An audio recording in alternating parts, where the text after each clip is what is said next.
ಕನ್ನಡ ನಾಡಿಗೆ ಸ್ವಾಗತ. ನಾನು ಶ್ರೀಲಕ್ಷ್ಮಿ ರಾಜ್ಕುಮಾರ್. ಕರ್ನಾಟಕಕ್ಕೆ ಕೇಂದ್ರದಿಂದ ಬಿಗ್ ಶಾಕ್. ಸಬರ್ಬನ್ ರೈಲಿನ ಅನುದಾನದಲ್ಲಿ ಬಜೆಟ್ನಲ್ಲಿ 18,600 ಕೋಟಿ ಘೋಷಣೆಯಾಗಿದ್ದಂಥದ್ದು. ಆದರೆ ಕೊಟ್ಟಿರೋದು ಕೇವಲ 1 ಕೋಟಿ ಮಾತ್ರ.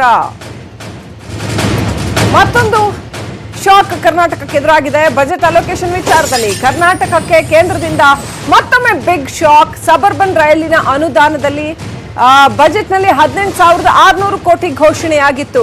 ಆದರೆ ಕೊಟ್ಟಿರ್ತಕ್ಕಂಥದ್ದು ಕೇವಲ 1 ಕೋಟಿ. ಪಿಂಕ್ ಬುಕ್ ನಲ್ಲಿ ಈ ಒಂದು ಸತ್ಯ ಬಯಲಾಗಿದೆ. ಘೋಷಣೆ ಮಾಡಿರೋದು 18,600 ಕೋಟಿ, ಕೊಟ್ಟದ್ದು ಕೇವಲ 1 ಕೋಟಿ.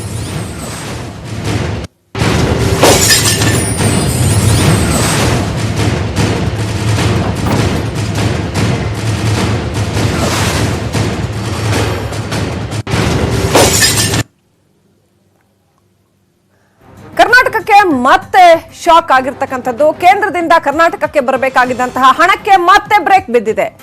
ಕೇಂದ್ರದಿಂದ ಬಿಗ್ ಶಾಕ್. ಸಬರ್ಬನ್ ರೈಲಿನ ಅನುದಾನ ಕರ್ನಾಟಕಕ್ಕೆ ಬರಬೇಕಾಗಿರ್ತಕ್ಕಂಥದ್ದು ಬಜೆಟ್ನಲ್ಲಿ ಅನೌನ್ಸ್ ಮಾಡಿರೋದು 18,600 ಕೋಟಿ ಘೋಷಣೆಯಾಗಿದೆ. ಆದ್ರೆ ಕರ್ನಾಟಕಕ್ಕೆ ಕೊಟ್ಟಿರೋದು ಕೇವಲ 1 ಕೋಟಿ ಮಾತ್ರ. ಪಿಂಕ್ ಬುಕ್ ನಲ್ಲಿ ಈ ಒಂದು ಸತ್ಯ ಬಯಲಾಗಿದೆ. ಸಬರ್ಬನ್ ರೈಲಿನ ಅನುದಾನದ ವಿಚಾರದಲ್ಲೂ ಮತ್ತೆ ಕರ್ನಾಟಕಕ್ಕೆ ನ್ಯಾಯ ಆಯ್ತಾ? ಹಾಗಾದ್ರೆ ಕೋಟಿ ಅನೌನ್ಸ್ ಮಾಡಿ ಕೇವಲ 1 ಕೋಟಿ ಕೊಟ್ಟಿದ್ದಾರೆ. 1 ಕೋಟಿನಲ್ಲಿ ಸಬರ್ಬನ್ ರೈಲ್ವೆನಲ್ಲಿ ಏನ್ ಮಾಡೋದಕ್ಕೆ ಸಾಧ್ಯ ಆಗುತ್ತೆ?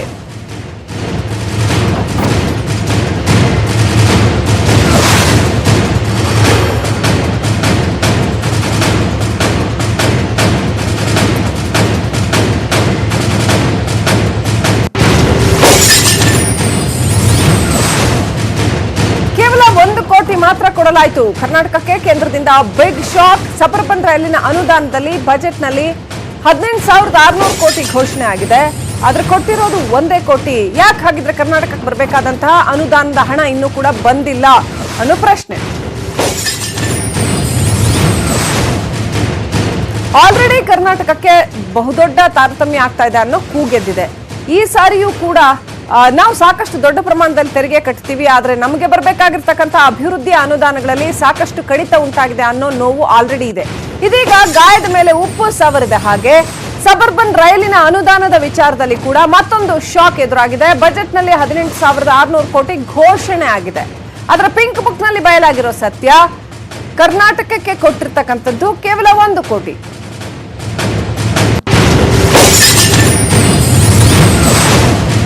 ಯಾಕೆ ಹೀಗೆ? ಹಾಗಾದ್ರೆ ಕರ್ನಾಟಕದಿಂದ 25 ಜನರನ್ನ ಆರಿಸಿ ಕಳಿಸಿದೀವಿ, ಆದ್ರೂ ಕೂಡ ಕೇಂದ್ರದಿಂದ ಬರಬೇಕಾದ ಅನುದಾನದಲ್ಲಿ ಯಾಕೆ ಹೀಗೆ ಪದೇ ಪದೇ ತಾರತಮ್ಯ ಉಂಟಾಗ್ತಾ ಇದೆ ಕರ್ನಾಟಕಕ್ಕೆ?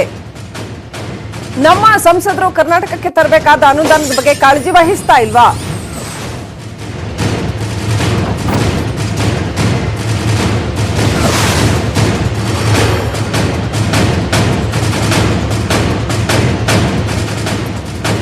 ಇನ್ನಷ್ಟು ಅಪ್ಡೇಟ್ ಪಡ್ಕೊಳ್ಳೋಣ. ನಮ್ಮ ದೆಹಲಿ ಪ್ರತಿನಿಧಿ ಧರಣೀಶ್ ಬುಕನ್ಕೆರೆ ಫೋನ್ ಸಂಪರ್ಕದಲ್ಲಿದ್ದಾರೆ.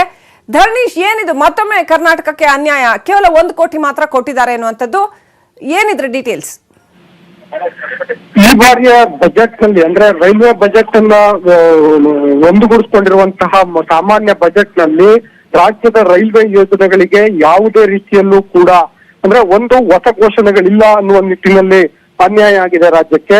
ಅಲ್ಲದೆ ಈಗಾಗಲೇ ಇದ್ದಂತಹ ಯೋಜನೆಗಳಿಗೆ, for example Bengaluru suburban railway ಯೋಜನೆಗಳಿಗೆ ಕೇವಲ 1 ಕೋಟಿ ರೂಪಾಯಿಯನ್ನ ಕೊಡಲಾಗಿದೆ. ಆಕ್ಚುಲಿ ಸಬರ್ಬನ್ ರೈಲ್ವೆ ಯೋಜನೆ ಬಹಳ ವರ್ಷಗಳಿಂದ ನೆನೆಗುದಿಗೆ ಬಿದ್ದಿದಂತಹ ಯೋಜನೆ. ಇತ್ತೀಚೆಗೆ ಸ್ವಲ್ಪ ಮಟ್ಟಿಗೆ ಆ ಯೋಜನೆಗೆ ಚಾಲನೆ ಸಿಕ್ತು. ಮತ್ತೆ ಕೇಂದ್ರ ಸರ್ಕಾರ ಒಪ್ಕೊಂಡಿತ್ತು ಈ ಯೋಜನೆಯನ್ನ ಅನುಷ್ಠಾನಗೊಳಿಸ್ಲಿಕ್ಕೆ ಅಂತ. ಅದು ಕೂಡ ರಾಜ್ಯದಿಂದ 50% ಯೋಜನೆಯ 50% ಹಣ ಮತ್ತು ಭೂಮಿ ಕೊಡುವ ತೆಗೆದುಕೊಂಡು ಯೋಜನೆಯನ್ನ ಅನುಷ್ಠಾನಗೊಳಿಸ್ಲಿಕ್ಕೆ ಒಪ್ಪಿತ್ತು.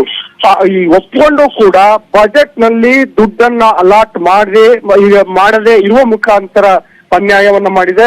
ಕೇವಲ 1 ಕೋಟಿ ರೂಪಾಯಿಯನ್ನ ಅದು ಕೊಟ್ಟಿದೆ. ಅಂದ್ರೆ ಒಂದು ಹೆಸರಿಗೋಸ್ಕರ ಅದು ಕೊಟ್ವಿ ಅನ್ನೋ ಕಾರಣಕ್ಕೋಸ್ಕರ ಈ ರೀತಿ ಕೊಟ್ಟಂಗೆ ಮಾಡಿದೆ ಅನ್ನುವುದು ಒಂದು. ಅದಲ್ಲದೆ ಕೋಲಾರಕ್ಕೆ ಸ್ಯಾಂಕ್ಷನ್ ಆಗಿದ್ದಂತಹ ರೈಲ್ವೆ ಕೋಚ್ ಫ್ಯಾಕ್ಟರಿಯನ್ನ ಕೂಡ ತೆಗೆದಾಕ್ಲಾಗ್ತಿದೆ ಅನ್ನುವಂತಹ ಮಾಹಿತಿಗಳು ಲಭ್ಯ ಆಗ್ತಿದ್ದಾವೆ. ಅದರ ಬದಲಿಗೆ ರೈಲ್ವೆ ಕೋಚ್ ಫ್ಯಾಕ್ಟರಿ ಬದಲಿಗೆ ರೈಲ್ವೆ ವರ್ಕ್ಶಾಪ್ ಅನ್ನ ಅಲ್ಲಿ ಮಾಡಲಾಗತ್ತೆ ಅನ್ನುವಂತಹ ಸಂಗತಿಗಳು ರೈಲ್ವೆ ಬಜೆಟ್ ನ ಪಿಂಕ್ ಬುಕ್ ನಲ್ಲಿ ಸಿಗ್ತವೆ. ರೈಲ್ವೆ ಕೋಚ್ ಫ್ಯಾಕ್ಟರಿಯಿಂದಾಗಿ 5,000 ಉದ್ಯೋಗಗಳು ಸೃಷ್ಟಿ ಆಗ್ತಾ ಇದ್ವು. ಆದ್ರೆ ಈಗ ಮಾಡಲಿಕ್ಕೆ ಹೊರಟಿರುವಂತಹ ರೈಲ್ವೆ ವರ್ಕ್ಶಾಪ್ ನಲ್ಲಿ ಕೇವಲ 2,000 ಉದ್ಯೋಗಗಳು ಸೃಷ್ಟಿ ಆಗ್ತವೆ. ಅಂದ್ರೆ ರಾಜ್ಯಕ್ಕೆ ಸಿಕ್ಕಿದ್ದಂತಹ 3,000 ಉದ್ಯೋಗಗಳಿಗೆ ಈ ಮುಖಾಂತರ ಕತ್ತರಿ ಬಿದ್ದಂತಾಗಿದೆ. ಜೊತೆಗೆ ರೈಲ್ವೆ ಕೋಚ್ ಫ್ಯಾಕ್ಟರಿಗೆ 1,460 ಕೋಟಿ ರೂಪಾಯಿಯನ್ನ ನೀಡಲಾಗ್ತಾ ಇತ್ತು. ಅಷ್ಟು ದೊಡ್ಡ ಮಟ್ಟದ ಯೋಜನೆ ಅದಾಗಿತ್ತು. ಆದ್ರೆ ಈಗ ರೈಲ್ವೆ ವರ್ಕ್ಶಾಪ್ಗೆ ಕೊಟ್ಟಿರುವಂತದ್ದು ಕೇವಲ 450 ಕೋಟಿ ರೂಪಾಯಿಗಳು. ಹಾಗಾಗಿ ಅಲ್ಲಿ ಯೋಜನಾ ಮೊತ್ತವೂ ಕೂಡ ಕಡಿಮೆಯಾಗಿದೆ. ಮುಖ್ಯವಾಗಿ ಉದ್ಯೋಗದ ದೃಷ್ಟಿಯಲ್ಲಿ ಬಹಳ ದೊಡ್ಡ ಹೊಡೆತ ಬಿದ್ದಿದೆ. ರಾಜ್ಯಕ್ಕೆ ಸಿಕ್ಕಿದ್ದಂತಹ 3,000 ಉದ್ಯೋಗಗಳು ಕಳ್ಕೊಳ್ಬೇಕಾದಂತಹ ಪರಿಸ್ಥಿತಿ ಬಂದಿದೆ. ಹಾಗಾಗಿ ಈ ರೀತಿಯಲ್ಲಿ ರೈಲ್ವೆ ದೃಷ್ಟಿಯಲ್ಲಿ ಈ ಬಾರಿಯ ಬಜೆಟ್ ರಾಜ್ಯಕ್ಕೆ ಅನ್ಯಾಯವಾಗಿ ಪರಿಣಮಿಸಿದೆ. Srilakshmi. Right, thank you Dharanesh. ನಮ್ಮ ಜೊತೆ ಕಾಂಗ್ರೆಸ್ ಮುಖಂಡರಾಗಿರ್ತಕ್ಕಂಥ ವಿ.ಎಸ್. ಉಗ್ರಪ್ಪ ಅವರು ಫೋನ್ ಸಂಪರ್ಕದಲ್ಲಿದ್ದಾರೆ, ಮಾಜಿ ಸಂಸದರು. ವಿ.ಎಸ್. ಉಗ್ರಪ್ಪ ಅವರೇ, ಕೇಂದ್ರದಿಂದ ಈ ಸಾರಿ ಮತ್ತೊಂದು ಬಿಗ್ ಶಾಕ್ ಏನಂದ್ರೆ ಸಬರ್ಬನ್ ರೈಲ್ವೆಗೆ ಘೋಷಣೆಯಾಗಿದ್ದಂತಹ ಹಣದಲ್ಲಿ ಬರೀ 1 ಕೋಟಿ ಕೊಟ್ಟಿದ್ದಾರೆ. 1 ಕೋಟಿನಲ್ಲಿ ಸಬರ್ಬನ್ ರೈಲ್ವೆನಲ್ಲಿ ಏನ್ ಮಾಡೋದಕ್ಕೆ ಸಾಧ್ಯ ಆಗುತ್ತೆ? ಏನ್ ಹೇಳಕ್ ಬಯಸ್ತೀರಿ?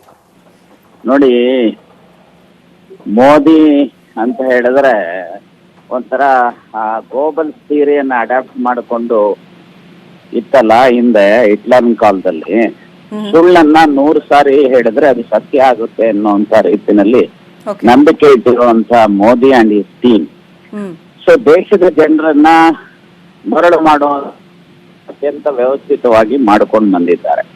ಈ ಸಾರಿ ಬಜೆಟ್ ನಲ್ಲೂ ಸಹ ನಮ್ಮ ಏನು ಬೆಂಗಳೂರಿನ ಸಬರ್ಬನ್ ರೈಲ್ವೆಗೆ 18,600 ಕೋಟಿ ವೆಚ್ಚದ ಯಾವ ಯೋಜನೆಗೆ ಘೋಷಣೆ ಮಾಡಿ ಬಹುಶಃ ಬೆಂಗಳೂರನ್ನ ಕರ್ನಾಟಕದ ಜನರನ್ನ ಹಂಚಿಸಬಹುದು ಅಂತ ಹೇಳಿ ಅವಶ್ಯಕತೆ ಇರುವಂತದನ್ನ ಅನೌನ್ಸ್ ಮಾಡಿರೋದನ್ನ ನಾವು ವೆಲ್ಕಮ್ ಮಾಡ್ತೇವೆ. ಆದ್ರೆ 18,600 ಕೋಟಿ ವೆಚ್ಚಕ್ಕೆ 1 ಕೋಟಿ ಇಡ್ತಾರೆ ಅಂತ ಹೇಳಿದ್ರೆ, ಸೊ ಇದನ್ನ ಕಣ್ಣಿಗೆ ಮಣ್ಣೆರಚುವಂತ ಕೆಲಸ ಅಲ್ವಾ? ಜನರನ್ನ ದಾರಿ ತಪ್ಪಿಸುವಂತ ಕೆಲಸ ಅಲ್ವಾ? ಮೋದಿಯವರು ಈ ದೇಶದ ಎಕಾನಮಿಯನ್ನ ಹಾಳು ಮಾಡಿದ್ದಾರೆ.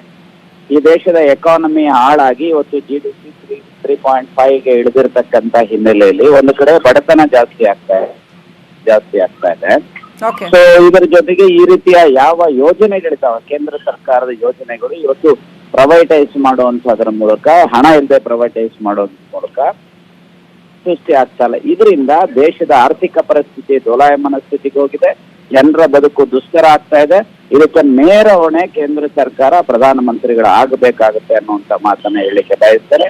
ಅವ್ರಿಗೆ ಏನಾದ್ರೂ ಬದ್ಧತೆ ಇದ್ರೆ ಬಿಜೆಪಿಗೆ, ಮುಖ್ಯಮಂತ್ರಿಗಳಿಗೆ ಮತ್ತು ಅವರ ಪಕ್ಷಕ್ಕೆ, ಸೊ ಏನು 18,600 ಕೋಟಿ ಡಿಕ್ಲೇರ್ ಮಾಡಿರುವಂತದ್ರಲ್ಲಿ ಸೊ ಹೆಚ್ಚಿನ ಹಣ ಇವತ್ತು ಅನೌನ್ಸ್ ಮಾಡಿಸಿ ಇದನ್ನ ಮಾಡಬೇಕು. ಇಲ್ಲ ಅಂತಂದ್ರೆ ಕೇಂದ್ರ ಸರ್ಕಾರವನ್ನ ಒತ್ತಾಯ ಮಾಡಬೇಕಾಗುತ್ತೆ. ರಾಜ್ಯ ಸರ್ಕಾರ ಒಂದು ರೆಸಲ್ಯೂಷನ್ ಅನ್ನ ಅಸೆಂಬ್ಲಿ ಮತ್ತು ಕೌನ್ಸಿಲ್ ಅಲ್ಲಿ ಪಾಸ್ ಮಾಡಿ ಇದು ರಾಜ್ಯಕ್ಕೆ ಮಾಡುವಂತ ದ್ರೋಹ ಆಗಿದೆ. ಹಾಗಾಗಿ ಕನಿಷ್ಠ ಒಂದು 10,000 ಕೋಟಿನಾದ್ರೂ ಇಮಿಡಿಯೇಟ್ ಅಲೋಕೇಶನ್ ಅನ್ನು ಮಾಡುವಂತ ಕೆಲಸ ಮಾಡಬೇಕು ಅಂತ ಹೇಳಿ ಒತ್ತಾಯ ಮಾಡುವಂತ ಕೆಲಸ. Right, thank you V S. Ugrappa ಅವರೇ, ನ್ಯೂಸ್ 18 ನೊಂದಿಗೆ ಮಾತನಾಡಿದ್ದಕ್ಕೆ.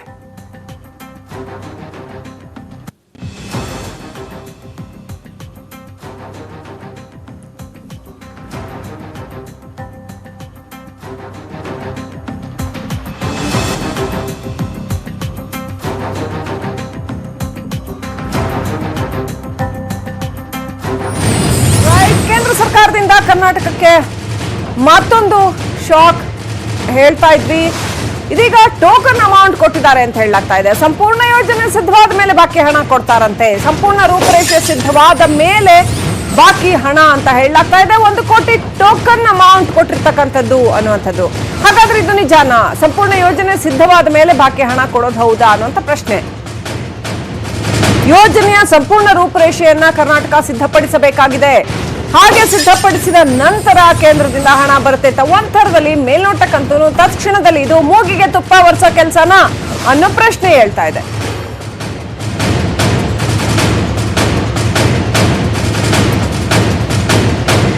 ₹1,800 ಕೋಟಿ ರೂಪಾಯಿಯ ಆ ಒಂದು ಪ್ರಾಜೆಕ್ಟ್ ನಲ್ಲಿ ಕರ್ನಾಟಕಕ್ಕೆ ಕೇವಲ ಒಂದೇ 1 ಕೋಟಿ ಅನೌನ್ಸ್ ಮಾಡಿರ್ತಕ್ಕಂಥದ್ದು.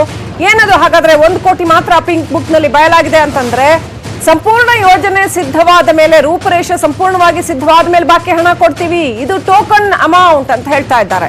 ಹೌದಾ? ಸಹಜವಾಗಿ ಜನರಿಗೆ ಇದು ಮೂಗಿಗೆ ತುಪ್ಪ ವರ್ಷ ಕೆಲಸನ ಹಾಗಾದ್ರೆ ಅಂತ ಅನ್ಸುತ್ತೆ.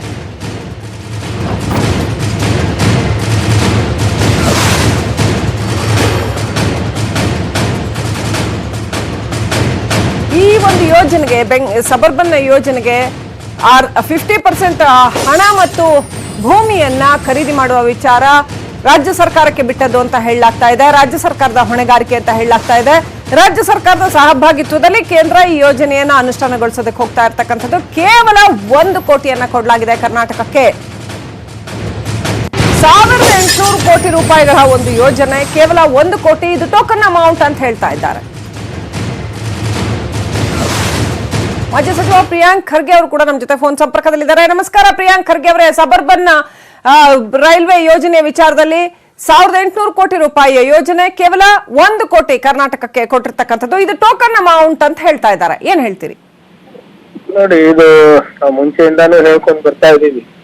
25 ಜನ ನಾವು ಬಿಜೆಪಿ ಸಂಸದರು ಕಳಿಸಿದ ಮೇಲೆ ಅಲ್ಲಿ ಅವರು ನಮ್ಮ ಜನರ ಕೂಗಾಗಿ ಧ್ವನಿಯಾಗಿ ಬದಲಾವಣೆ ಆಗ್ಲಿಕ್ಕೆ ಅಸಾಧ್ಯ ಆಗ್ತಾ ಇದೆ ಇವರಿಗೆ. ಆಮೇಲೆ ಇವ್ರೇನು ಇಷ್ಟೊಂದು ಪ್ರಚಾರ ತಗೊಂಡ್ರು ಸಬರ್ಬನ್ ರೈಲ್ವೆಗೆ ನಾವು ಮಾಡಿದೀವಿ ಅಂತ ಹೇಳ್ಕೊಂಡಿವಿ. ಇವತ್ತು ಪಿಂಕ್ ಬುಕ್ ನಲ್ಲಿ ಬರೀ 1 ಕೋಟಿ ಬಂದಿದೆ. ಪಿಂಕ್ ಬುಕ್ ಅಂದ್ರೆ ಇದು ಎಷ್ಟು ನಾವು ಆಯವ್ಯಯದಲ್ಲಿ ಎಷ್ಟು ನಾವು ಮೀಸಲಿಡ್ತಾ ಇದೀವಿ ಎಂಟೈರ್ ಬಜೆಟ್ ನಲ್ಲಿ, ಇದ್ರಲ್ಲಿ ಬರೋದು ಇಂಪಾರ್ಟೆಂಟ್ ಇರ್ತದೆ. ಇವತ್ತು ಪಿಂಕ್ ಬುಕ್ ನಲ್ಲಿ 1 ಕೋಟಿ ಬರ್ತಾ ಇದ್ರೆ ಈ ವರ್ಷ ಅದಕ್ಕಿಂತ ಜಾಸ್ತಿ ಕೊಡ್ಲಿಕ್ಕೆ ಸಾಧ್ಯ ಆಗೋದಿಲ್ಲ ಅಂತ ಅವರೇ ಒಪ್ಕೊಂಡಂಗೆ ಅದು. ಆಮೇಲೆ ಇದಕ್ಕೆ ರಿವ್ಯೂ ಮಾಡ್ಬೇಕಂದ್ರೂ ಮತ್ತೆ ರೈಲ್ವೆ ಬೋರ್ಡಿಗೆ ಹೋಗ್ಬೇಕಾಗ್ತದೆ, ಮತ್ತೆ ರಿವ್ಯೂ ಕಮಿಟಿಗೆ ಕೊಡ್ಬೇಕಾಗುತ್ತೆ. ಇವ್ರ ಹೇಳ್ದಂಗೆ ಟೋಕನ್ ಅಮೌಂಟ್ ನಾವು ಈಗ ಕೊಡ್ತಾ ಇದೀವಿ, ಅದಾದ್ಮೇಲೆ ನಾವು 500 ಕೋಟಿ ಕೊಡ್ತೀವಿ ಅಂದ್ರೆ it is not possible like that. ಆಮೇಲೆ ಬರೀ ಇಷ್ಟಕ್ಕೆ ಇದು ಒಂದಕ್ಕೆ ಸೀಮಿತ ಇಲ್ಲ. ಈಗ ಕಲಬುರಗಿ ರೈಲ್ವೆ ಡಿವಿಷನ್ ಹಾಗೆ ಮಾಡಿರೋದು ಇವರು. ಕಳೆದ 5 ವರ್ಷದಲ್ಲಿ ಬರೀ ಟೋಕನ್ ಅಮೌಂಟ್ ಅದು ಮಾಡ್ತೀವಿ ಇದು ಮಾಡ್ತೀವಿ ಅಂತ ಹೇಳ್ಬಿಟ್ಟು ಲಾಸ್ಟ್ 2 years ಇಂದ ಕೈಯೇ ಬಿಟ್ಬಿಟ್ಟಿದ್ದಾರೆ. ಹೊಸ ರೈಲ್ವೆ ಡಿವಿಷನ್ ಇಲ್ಲ. ಈ ಕಡೆ ಸಬರ್ಬನ್ ಏನೋ ಸುಮ್ನೆ ನಾವು ಒತ್ತಡ ತರ್ತಾ ಇದೀವಿ ಮುಂಚೆಯಿಂದ ಅಂದ್ಬಿಟ್ಟು ಸುಮ್ನೆ ಮೆಟ್ರೋಗಳಿಗೆ ತೋರಿಸ್ಬೇಕು ಅಂದ್ಬಿಟ್ಟು ನಾವು ಬೆಂಗಳೂರಿಗೆ ಏನೋ ಮಾಡಿದೀವಿ ಅಂದ್ಬಿಟ್ಟು ನಿರ್ಮಲಾ ಸೀತಾರಾಮನ್ ಅವರು ಹೇಳಿರ್ಬೇಕಂತ ಮಾಡಿರ್ಬೋದು ಅಷ್ಟೇ. Okay, right. Thank you Priyank Kharge ಅವರೇ ನ್ಯೂಸ್ 18 ನೊಂದಿಗೆ ಮಾತನಾಡಿದ್ದಕ್ಕೆ. ಒಟ್ಟಾರೆ ಇದು ಮೂಗಿಗೆ ತುಪ್ಪ ಒರೆಸೋ ಕೆಲಸನ, ಇದು ಮತ್ತೆ ರಿವ್ಯೂ ಹೋಗ್ಬೇಕಾಗತ್ತೆ. ಹಾಗಾಗಿ ಪಿಂಕ್ ಬುಕ್ ನಲ್ಲಿ ಅನೌನ್ಸ್ ಆಯ್ತು ಅಂತಂದ್ರೆ ಇದು ಕೇವಲ ಈ ವರ್ಷಕ್ಕೆ ಇಷ್ಟೇ ಕೊಡೋಕ್ಕಾಗೋದು ಅನ್ನೋ ಅರ್ಥದಲ್ಲಿ ಇರುತ್ತೆ ಅದು. ಪ್ರಿಯಾಂಕ್ ಖರ್ಗೆ ಅವರ ಮಾತು.